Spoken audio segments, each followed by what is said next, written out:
Shalawam. First and foremost, all praises be to Yahawah, Bahasham, Yahawashi, Bahasham, Rakakadash. Double honors to the apostles, elders, and bishops of GMS that rule well and teach well and sincerely taught us this truth.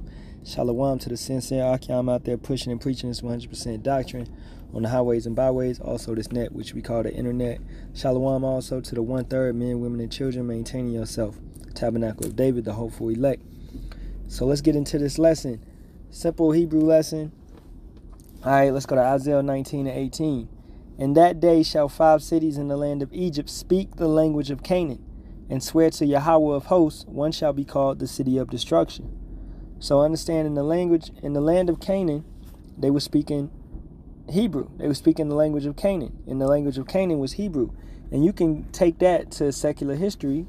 We can go over here. Paleo Hebrew, right? Paleo Hebrew, Old Hebrew, ancient, because Paleo means ancient, is the writing system found in Canaanite and Aramaic inscriptions, including pre-biblical and biblical Hebrew. So, this is letting you know, even before the Israelites were settled there, even before Isaac and Jacob, and Abraham actually spoke Hebrew, according to Genesis, I believe, 13th chapter. I'll go over there in a minute. All right, so before the Bible was written, this was what they were speaking in the land, the pure language. And this was passed down through Eber or Ibar, because Hebrew is Ibar, right? Ibar Yath, that's the language, right? It was passed down from Eber, because during the time of the Tower of Babel, right, when it was destroyed, Ibar was allowed to keep the language. And his generation, his lineage, were able to keep it and preserve it.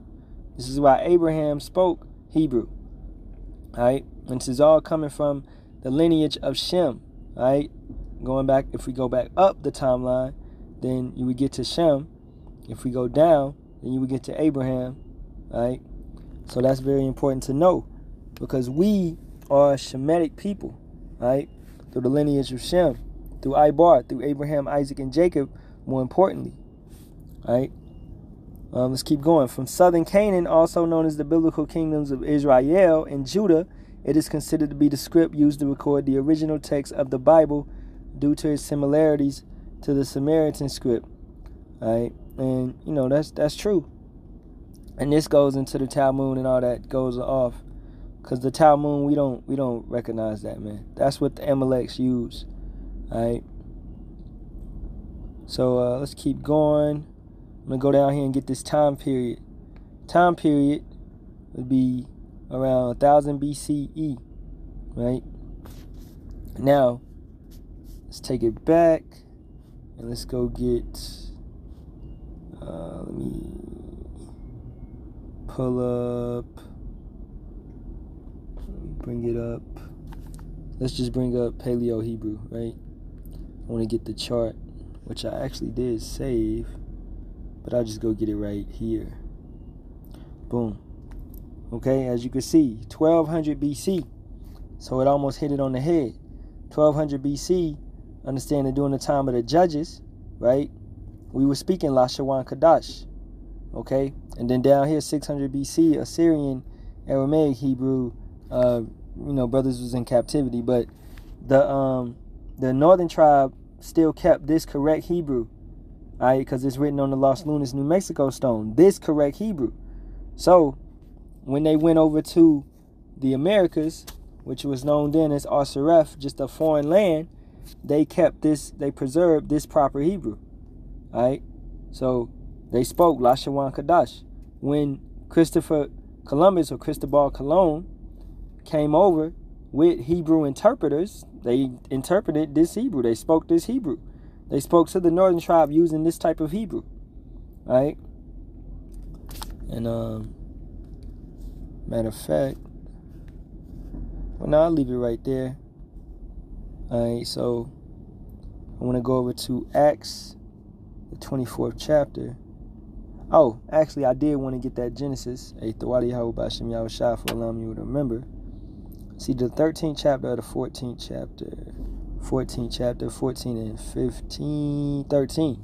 And there came one that had escaped and told Abram the Hebrew. Okay? For he dwelt in the plain of Mamre, the Amorite, brother of Eshcol, the brother of Aner, and they were confederate with Abram. Now, Amorites are Hamites. Alright? So Abram dwelt around that, okay, in that land. And when Abram heard that his brother was taken captive, he armed his trained servants born in his own house, 318, and pursued them unto Dan. And he divided himself against them, he and his servants by night, and smote them and pursued them into Hobath, which is on the left hand of Damascus.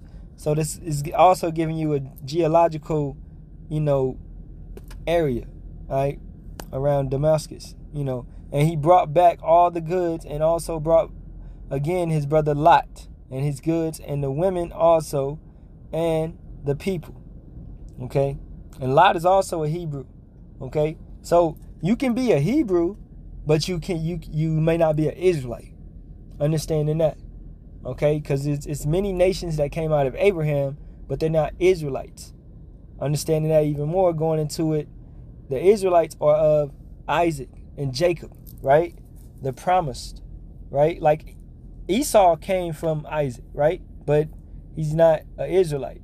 He wasn't given that land. He's not chosen, okay? Jacob was chosen, and his seed line, his bloodline was chosen. So that's more important. And that's coming with the term, all Israel is not Israel, right? So you can be a Hebrew, but you may not be an Israelite. You may not be of a chosen nation, man. Yahawah, Bahasham, Yahawashi deals with the Negroes, Latinos, and Native Americans. He doesn't deal with every other nation. Okay, according to Isaiah, the 40th chapter, 2nd Esdras, third chapter, 4th chapter, we all do come out of Adam, but even so then it was a chosen line of people, the sons of God, the sons of men, and the sons of the wicked, right? The sons of God were the chosen people that come out of Adam, including Noah, right? Including Methuselah, including Enoch, right? On the righteous side, right? So let's go back over to the internet, because let's break this up, because it goes off in this sense. Now we'll read a little bit of this. The One West Camp is a subdivision of Hebrew Israelite groups that believe in the Old Testament, the New Testament, and the exclusive identification of the 12 tribes of Yasharahla, Israel, with ethnic communities of so-called blacks, Latinos, and Native Americans, descended in the Americas. And we are scattered all over. The movement is named after its first grouping, which was located at 1 West 125th Street in Harlem, in New York City, then known as the Israeli School of Universal Practical Knowledge. Right? And as you can see, if you keep reading, it tells you about the split, and ISUPK right here, Israelite School of Universal Practical Knowledge, and Israelite Church of God in Jesus Christ, right?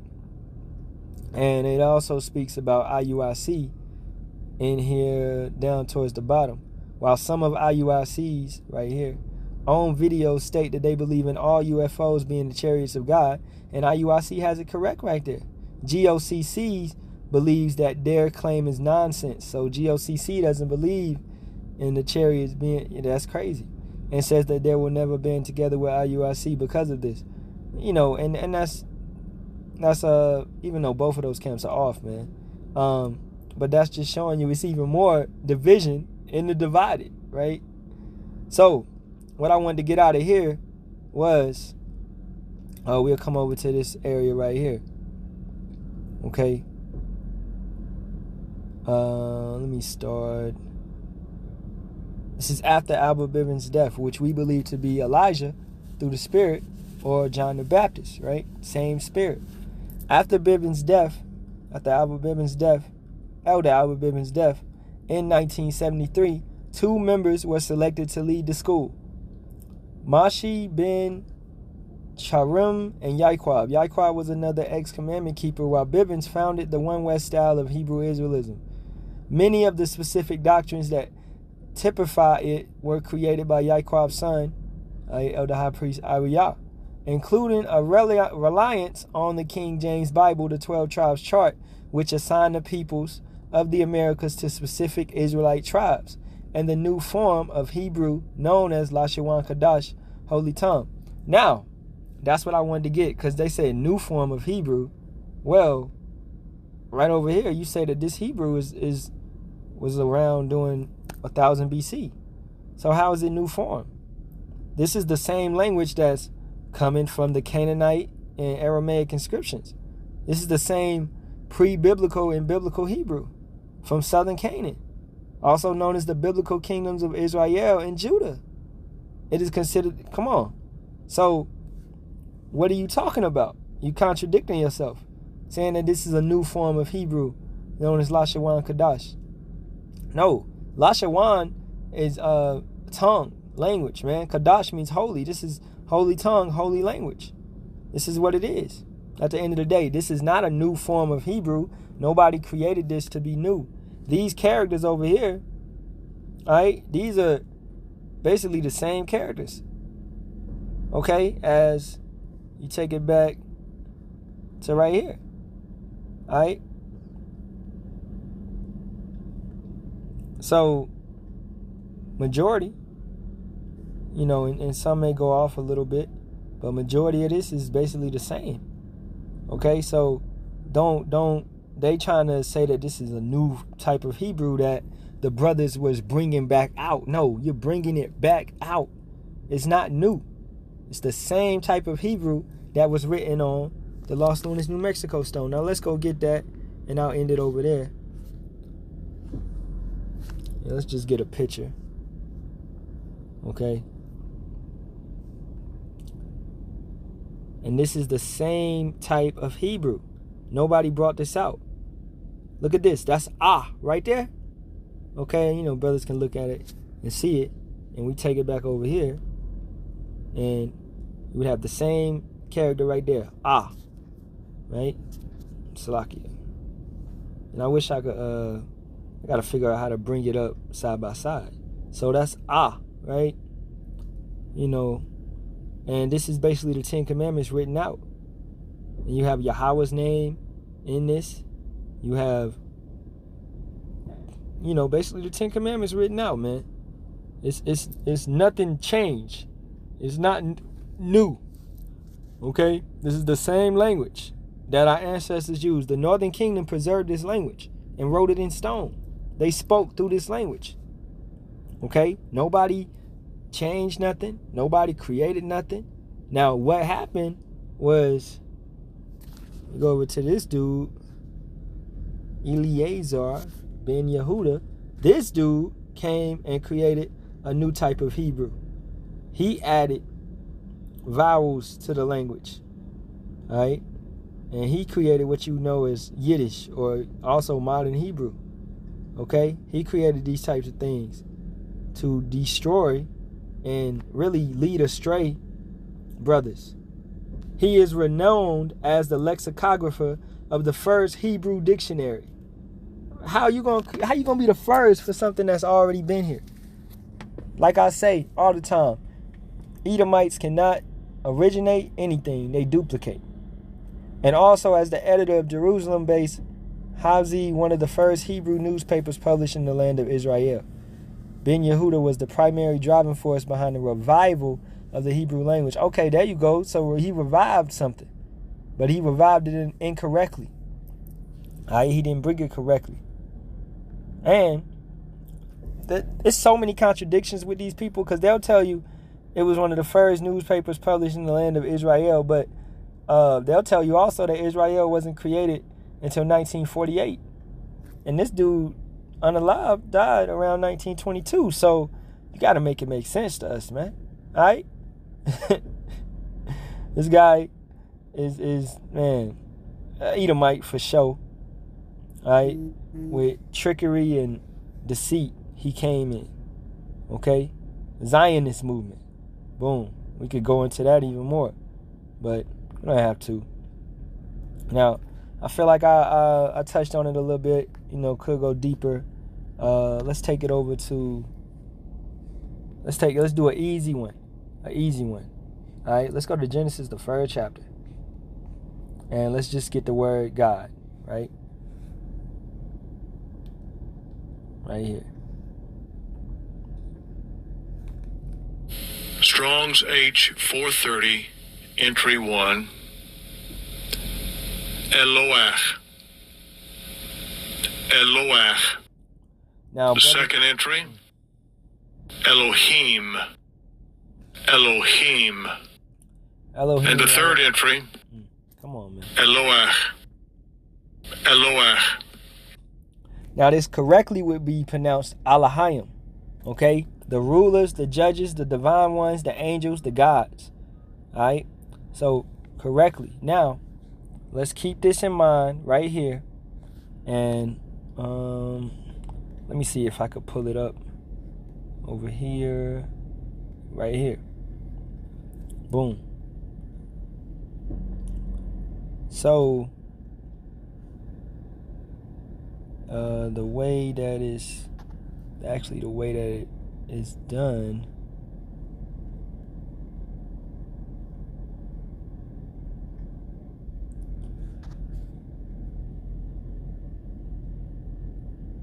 this wouldn't be a good one to use.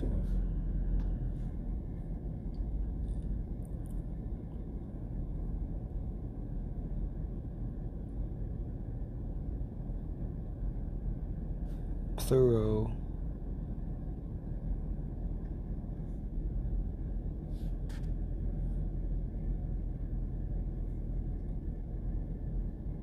Alright, one second, man. Because I wanted to show how basically to... I gotta turn this sideways. It's not giving me the full thing.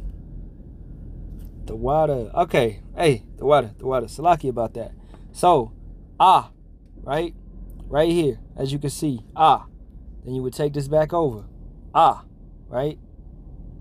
Boom. Right there. Now, the next one would be La. So, then La. As you can see, La. Allah. And then Ha. And then Ha. We're looking at the Assyrian Hebrew 600 BC. So, La, Ha. And then next would be Yah. Allah, Ha, Yah. Yah. Right? Yah. Alright, over here, the little one, maybe like a backwards R. Right there. And then, last one would be Ma or Mam. Alahayam. Okay? As you can see, right there. Bring it up right there. The closest I could get. Boom. So, Alahayam. If you put it all together. And that's coming through the Assyrian text. Right? The Assyrian Hebrew. Now, if we did it up top, it'd be the same way. Allah, Hai, Yah, and then Ma, right? And that's also how you write it. Now, as you see in Hebrew, you're writing from right to left. Okay? You're not writing from left to right. You're writing from right to left. So you're reading it from right to left as well. Allah Hayam. Right? So that's very important to remember as well. Allah Hayam. Reading from right to left. Alright? And that basically means gods, rulers, judges. So that changes your understanding for all of Genesis, the first chapter, man. In the beginning, God's created the heaven and the earth. Yahawashi being at the top. And the brothers, the angels, alright, helping to create this planet. Okay? With Yahawashi being the leader. And the earth was without form and void, and darkness was upon the face of the deep, and the spirit of Yahawah moved upon the face of the waters. And God said, let there be light, and there be light. And Elohim, if you read it, take it back to the Hebrew, and Elohim saw the light, that it was good, and Elohim divided the light from the darkness. So this is changing the creation story, letting you truly know and understand what's going on. Because you don't see the name Yahawah until over here, the 4th verse, with Lord. That would be Yahweh's name. right there. If we touch on that real quick, Lord, right? Yahawah, which, we know it's Yahawah, right? It's no E's, O's, V's, or U's in the Hebrew. So it'd be Yahawah, as they say in English, Jehovah, but that's incorrect as well. It's Yahawah. His name does not change. He is the existing one. He exists. He is. Okay? Look, they got all these different names, man. You got Yahawah, you got Jehovah, then you got Yahweh. Okay? All off, man. All off. It's Yahawah. Alright, that's the correct pronunciation of the Father's name. Now, if I take it back even further, I think it's not the interlinear, it's the cross references, or maybe I think it's translation comparison. As you can see they going off with Jehovah, Elohim, but they're trying to show you that it's basically Yahawah, alright? Because they know the difference. And these Edomites know the difference. Okay? Now, as you can see right here, boom, you have the correct, alright? Salakia. Yahawah. Okay? So that would be proper, and that's in the Assyrian or Aramaic Hebrew. Alright? Dang, I didn't know they had all these different languages. I ain't never touched this like this. But hey, that's pretty much it, man. I don't want to run this on just basic Hebrew, and Salakia if I was rambling, but I hope I touched on it a little bit. So we do speak a Canaanite language. Alright, to summarize it, we do speak a Canaanite language, but it's the pure language. It's the purest language. It's the language that Yahawah speaks. It's the language that the Halalyam speak. Alright, it's the language that our Father's name is in, and our King's name is in. Yahawah, Yahawashi, meaning and. So that's the proper language. And I was gonna go to Acts. We'll go over there real quick, and then we'll wrap it up with that. Acts 26:14. And when we were all fallen to the earth, I heard a voice speaking unto me and saying in the Hebrew tongue, Saul, Saul, why persecutest thou me? It is hard for thee to kick against the pricks. So he was being spoke to in the Hebrew tongue, and this is Yahawashi speaking to him from heaven. And I said, who art thou, master? And he said, I am Yahawashi, whom thou persecutest. Right? So Yahawashi was speaking to him in the purest tongue, the Hebrew tongue. It's nothing going to be defiled in the kingdom, in heaven, right? Sitting beside the Father, sitting beside Yahawah on the right hand, Yahawashi is not going to speak a corrupt language. He's not going to speak Babel. All right? He's going to speak the proper language, which is Hebrew. Lashawan Kadash, at the end of the day. So with that being said, all praises be to Yahawah, Bahasham, Yahawashi, Bahasham Kakadash. Double honors to the apostles, elders, and bishops of GMS that rule well and teach well in the city, taught us this truth. And Shalawam to the hopeful elect.